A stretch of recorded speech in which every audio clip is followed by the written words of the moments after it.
Nah coba bayangin, dari pagi itu kita udah masuk kopi manis, kemudian cemilan, lalu sarapan. Itu kalau dilihat itu glukosanya udah berapa banyak itu pagi-pagi.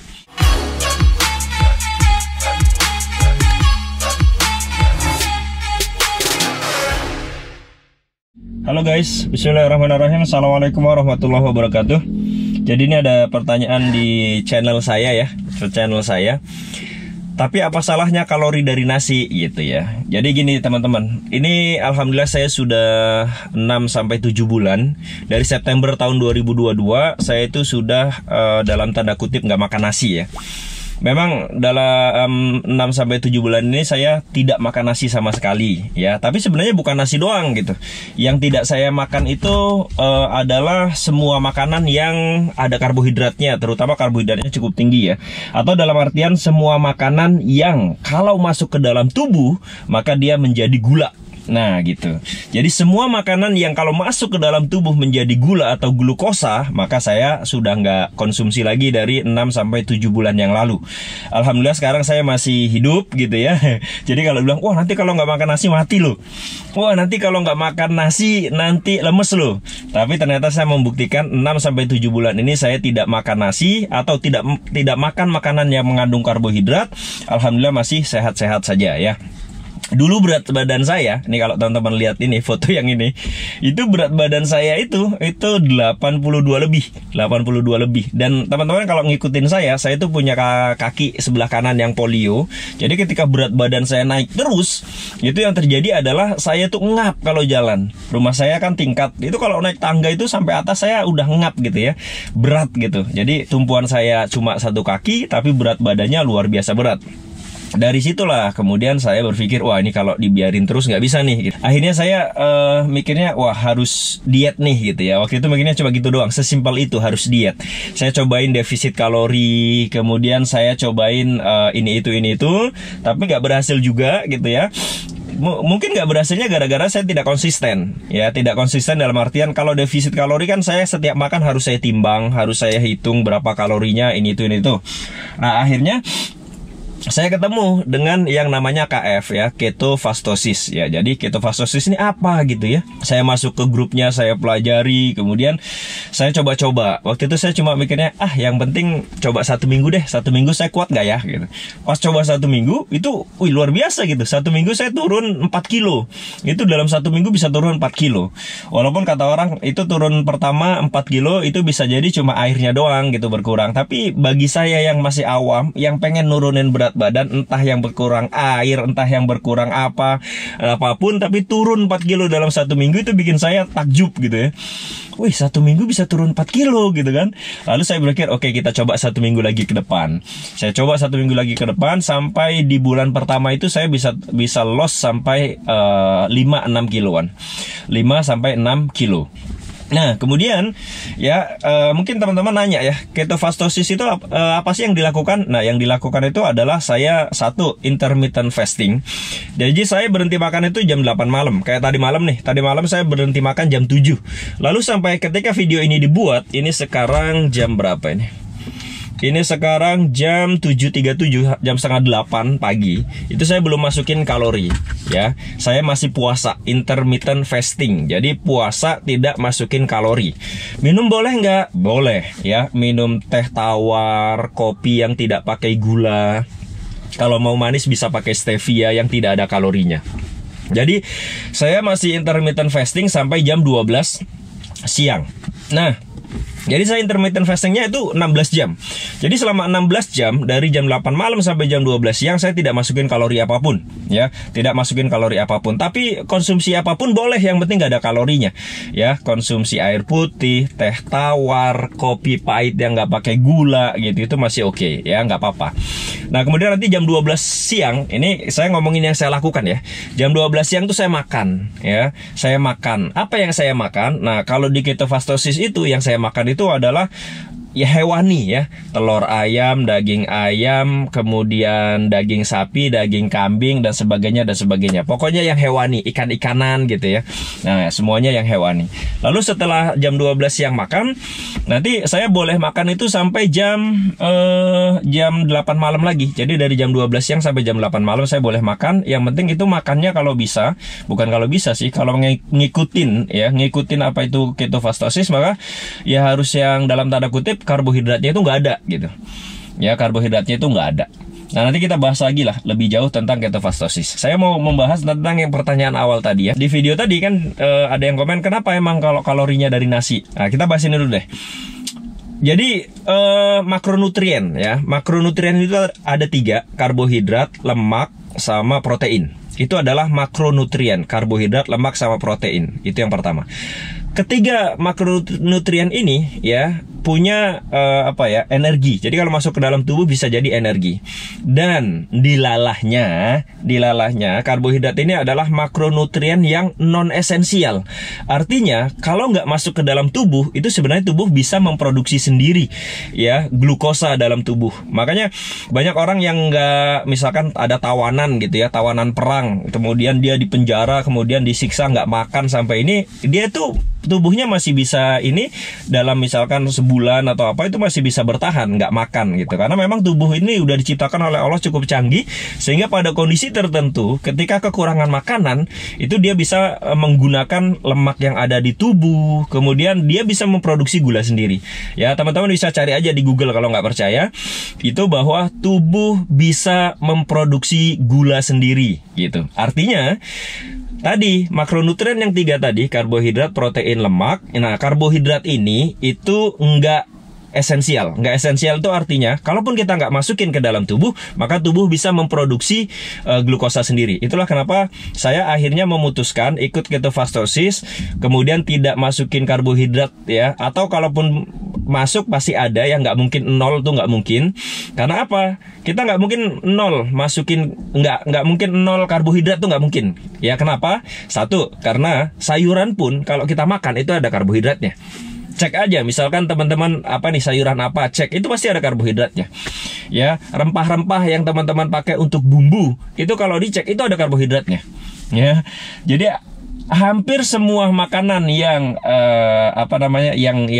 yang tumbuhan itu biasanya ada karbohidratnya. Jadi itu yang pertama. Akhirnya saya ikut ketofastosis itu karena tubuh bisa memproduksi glukosa sendiri ya. Itulah kemudian ya sudah, kalau gitu nggak perlu masukin karbohidrat dalam jumlah banyak dong gitu ya. Ya yang penting ada sedikit masuk misalkan dari sayuran, ada sedikit masuk misalkan saya makan alpukat itu mungkin ada karbohidratnya. Saya makan sayuran-sayuran lain, sayuran hijau itu juga kalau dicek ada karbohidratnya. Istri saya masak kemudian pakai rempah-rempah itu pun ada karbohidratnya gitu ya. Jadi ya sudah, karbohidratnya sedikit saja yang masuk ya. Jadi kalau ditanya emang apa salahnya kalori dari karbohidrat, ya itu tadi saya pikir 1, kalori bisa dari yang lain kok gitu loh. Kalau memang tujuannya kalori bisa dari yang lain, bisa dari lemak, bisa dari protein gitu kan.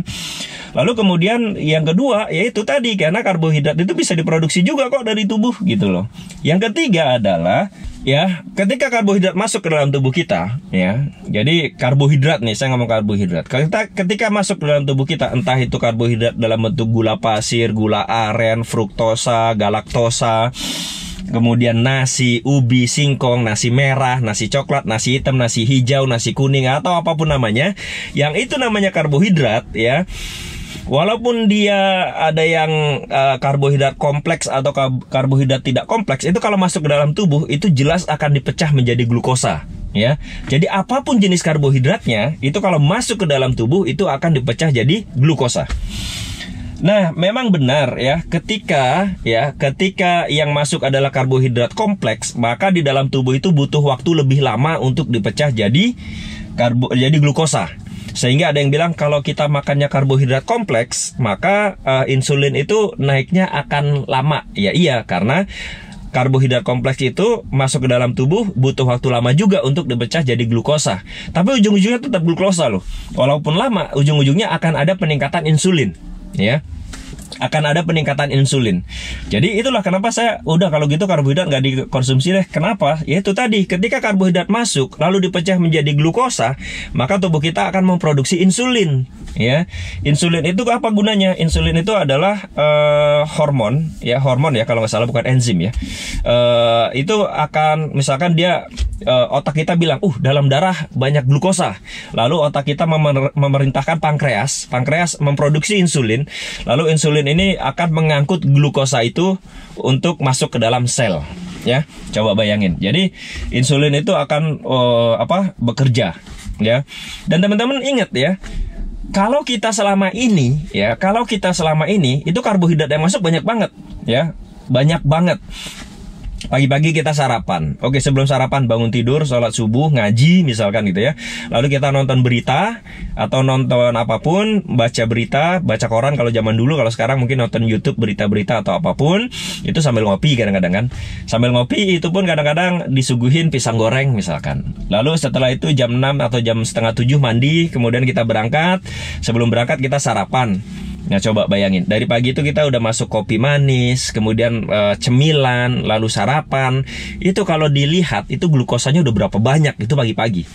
Lalu sampai kantor kita bikin sambil kerja mungkin kita bikin kopi atau bikin teh, masuk lagi glukosa.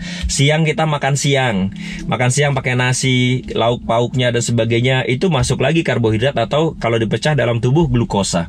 Nanti pulang sambil nyetir mobil misalkan, itu ada kopi di sini kan, kopi misalkan entah kopi kenangan atau Starbucks atau apapun yang itu gulanya cukup tinggi loh ya, atau mixue ya yang lagi itu mixue gitu ya.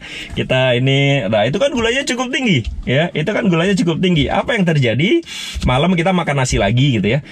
Apa yang terjadi akhirnya tubuh kita dalam satu hari itu dibombardir atau dibanjiri dengan glukosa di dalam darah. Akhirnya pankreas kita bekerja dengan luar biasa hebat, memproduksi insulin.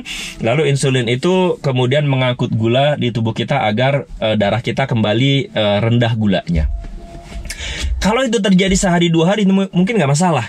Cuma kan yang terjadi di Indonesia, apalagi di zaman sekarang ya, di zaman sekarang itu terjadinya dari kecil anak kita itu udah kayak gitu.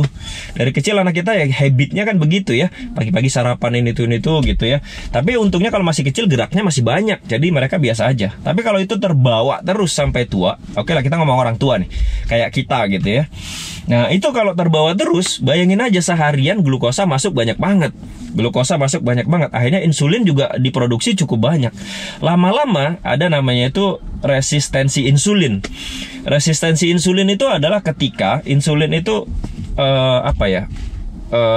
tidak bisa mengenali gula lagi atau apalah gitu ya. Atau misalkan pankreas kita kemudian karena bekerja keras setiap hari, lalu pankreas kita menjadi rusak dan produksi insulinnya menjadi sedikit gitu loh. Atau bahkan karena gulanya terus banyak, lalu kemudian kapasitas pankreas kita itu udah maksimal produksi insulin masih nggak cukup. Nah yang terjadi apa kalau seperti itu? Yang terjadi adalah diabetes ya. Yang terjadi diabetes itu adalah ibunya penyakit gitulah kalau kita lihat di Google. Jadi diabetes itu adalah ibunya penyakit. Jadi kalau kita udah kena diabetes, itu biasanya ngerembet tuh kemana-mana ya.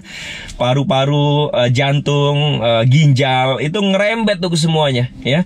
Ngerembet ke semuanya bahwa penyebab utamanya karena awal mulanya adalah diabetes. Jadi itu alasan berikutnya ya. Saya ini ngomongnya ngalor ngidul, jadi mohon maaf. Itu alasan berikutnya kenapa ya sudah kalau gitu nggak perlu kalori dari karbohidrat gitu ya. Tapi bukan berarti saya tidak makan karbohidrat sama sekali ya, 0 itu nggak mungkin ya. Tadi saya bilang karena saya makan sayur pasti ada karbohidratnya, saya makan alpukat pasti ada karbohidratnya, saya makan masakan istri saya yang dimasak pakai rempah-rempah, itu rempah-rempah ada karbohidratnya. Jadi kalau dibilang berarti Bang Seha nggak makan karbohidrat sama sekali, oh enggak, pasti ada yang masuk, nggak mungkin 0. Nah itu ininya ya. Jadi alasan berikutnya kenapa? Karena kalau masuk karbohidrat nanti jadi glukosa masuk ke darah, maka insulin akan naik. Ya, kalau insulin naik, oke, sehari 2 hari nggak masalah. Tapi kalau terjadi bertahun-tahun, takutnya pankreas kita tidak mampu lagi memproduksi insulin, lalu kita kena diabetes. Ya, nah itu teman-teman. Jadi alasan berikutnya itu ya. Tadi alasannya udah saya jelasin panjang lebar. Satu, karena karbohidrat itu tidak esensial, artinya tubuh kita bisa memproduksi sendiri, gitu kan. Insulin bisa naik kalau masuk karbohidrat, gitu kan. Lalu kalau memang alasannya cuma karena energi, lemak juga bisa menghasilkan energi. Kalau teman-teman belajar tentang metabolisme tubuh, ya, lemak itu malah jauh lebih banyak energinya daripada karbohidrat. Ya, jauh lebih banyak lemak daripada karbohidrat. Lemak itu 1 gramnya itu 9 kilokalori. Ya, 9 kilokalori. Kalau karbohidrat itu 1 gramnya karbohidrat itu kalau bukan 4, 5. Saya ketukar nih, ya. Karbohidrat itu 4 atau 5 gitu ya. Atau karbohidrat 5, protein 4 atau sebaliknya. Tapi yang paling tinggi, ya, yang paling tinggi dari ketiga makronutrien ini, ya, karbohidrat, lemak, protein, yang paling tinggi itu adalah lemak. Lemak ini sumber kalori terbesar, ya. Cuma selama ini lemak itu disalahartikan, katanya kalau diet jangan makan lemak gitu ya, jangan makan makanan berlemak gitu katanya. Kan kalau saya pikir tubuh kan nggak sesimpel itu ya. Kalau kita makan lemak kan nggak mungkin terus jadi lemak juga kan, enggak gitu. Kalau kayak saya nih, saya jujur aja ya, saya tuh seneng banget sekarang pakai ketofastosis, itu menjalani ketofastosis seneng. Kenapa? Karena saya suka makanan-makanan berlemak. Contohnya kalau kulit ayam tuh saya suka. Terus di sapi atau di kambing itu ada yang kelemer-kelemernya itu loh. Ya kalau di sop masih anget ya, itu kan lemak tuh, lemaknya itu ya. Orang nyebutnya apa ya? Kalian nyebutnya yang kelemer-kelemernya gitulah. Itu kalau dimakan enak banget, gurih, nikmat. Nah, beruntungnya kalau di ketofastosis boleh makan itu. Ya kan? Kulit sapi, kulit kambing, kulit ayam, kemudian bagian yang kelemer-kelemernya itu enak banget kalau di sop gitu ya. Nah, jadi saya pas ngejalanin ketofastosis, enak banget nih gitu loh.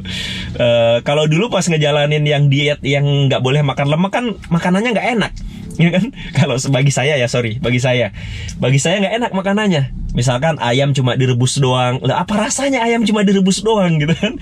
Ayam tuh enaknya ya digoreng gitu kan. Nah, ayam cuma direbus doang, terus itu sayuran direbus doang gitu. Kalau sekarang saya makan tumis sayuran, oke, gitu ya. Langsung makan ayam goreng, oke. Kulit ayam, kadang-kadang saya minta ke istri kan beliin kulit ayam lah, khusus kulit ayam doang, kemudian dimasak, itu enak banget gitu. Ternyata saya banyak makan lemak, tapi kemudian saya kurus seperti sekarang. Jadi teman-teman kalau lihat perbandingannya, ini foto saya yang dulu, ya, seperti ini gendutnya, sekarang seperti ini. Jadi saya dalam 6 bulan ini sudah turun 16 kilo. Ya, apa yang saya rasakan gitu ya. Sekarang sih saya naik tangga sudah tidak begitu ngos-ngosan, udah nggak lagi, lebih cepat juga. Lalu jalan juga nggak begitu capek karena nggak begitu berat. Dan ingat, kalau lemak tubuh berkurang, maka mudah-mudahan jantung kita lebih sehat juga kan. Jantung kita lebih sehat, tidak kena diabetes mudah-mudahan. Apalagi kalau memang tidak masukin sama sekali karbohidrat kan, maka gula nggak mungkin naik di dalam tubuh. Kalau gula nggak mungkin naik di dalam tubuh, maka seharusnya kita tidak akan terkena diabetes. Ya, ingat, diabetes itu adalah ibunya penyakit. Jadi kalau lu udah kena diabetes, nah itu udah ngeri. Ya, dan kabar terbarunya kan sekarang diabetes di usia muda itu naik 10 kali lipat. Ya, diabetes naik 10 kali lipat di usia muda. Gara-gara apa? Ya gara-gara pola hidup. Ya kan, pola hidup. Teman-teman kalau masuk ke minimarket, ya kita sebut saja Indomaret, Alfamart, Alfamidi, ya, atau warung-warung rumahan, itu kalau dicek semua yang dijual di situ, nutrition fact-nya, ya, nutrition fact-nya kalau dicek itu gulanya tinggi semua. Cuma kan selama ini kita nggak aware, ya kan, nggak aware. Beli ini, makan aja santai, ya kan, minum aja santai. Itu kalau dicek, itu gulanya banyak. Itu gulanya banyak banget. Nah, ingat ya, kalau kita terlalu banyak masukin gula, maka nanti insulin akan naik dan ujung-ujungnya takutnya menjadi diabetes. Ingat ya, ingat itu. Itulah kenapa akhirnya oke, kalau begitu coba tidak mengkonsumsi karbohidrat. Nah, yang jadi pertanyaan berikutnya adalah, Bang, berarti kalau ketofastosis mahal dong ya, gitu kan? ya mahal sih kayaknya gitu kalau ngikutin yang saya. Kalau mau ngikutin yang murah-murah mungkin teman-teman bisa cari makanan-makanan yang murah-murahnya gitu. Kayak saya nih ke istri kadang-kadang saya bilang coba cari itu deh apa bruto ayam tuh yang pantat ayam tuh ya. Itu pantat ayam kan lemaknya banyak tuh ya, walaupun mungkin sebagian orang jorok gitu ya, itu dijualnya kan cukup murah, bisa makan itu. Atau leher ayam, atau apalagi bagian-bagian ayam tuh ada yang murah-murahnya, bisa makan yang itu. Saya juga beberapa kali beli bruto ayam karena bruto ayam itu menurut saya nikmat ya. Oke lah mungkin orang bilang jorok gitu ya, tapi ya udah dicuci bersih gitu kan, udah diiniin, udah dimasak gitu dengan suhu yang cukup lumayan. Jadi bruto ayam tuh kalau digigit, aduh lemaknya itu memang makanan yang berlemak tuh enak banget. Kemudian leher ayam, kalau nggak kolu bahasa Jawanya ya, kalau nggak kolu makan bruto ayam ya makan leher ayam misalkan, atau sayap ayam yang murah-murah lah. Dan menurut saya bisa jadi justru lebih hemat ketofastosis karena kita 16 jamnya nggak makan apa-apa. Kalau selama ini kita 16 jam kan itu biasanya ada sarapan, ada ini, itu udah berapa rupiah keluar. Ngopi itu berapa rupiah, sarapan kira-kira kalau dikonversi jadi berapa rupiah. Tapi dengan ketofastosis kita ada intermittent fasting 16 jam, berarti sudah mengurangi berapa rupiah tidak makan kan. Lalu kemudian dengan ketofastosis juga kita bisa memilih makanan hewani yang lebih murah, misalkan makan telur aja lah gitu loh ya. Nah itulah ya, nanti kita bahas lagi lebih jauh tentang ini ya, tentang ini. Tapi teman-teman ya boleh ikutin boleh tidak. Kalau mau ikutin itu saran saya adalah misalkan coba seminggu kuat nggak. Kalau seminggu bagus ada hasilnya, coba 2 minggu bagus nggak gitu ya. Semoga teman-teman sehat semua ya. Terima kasih sudah menonton video ini. Assalamualaikum warahmatullahi wabarakatuh.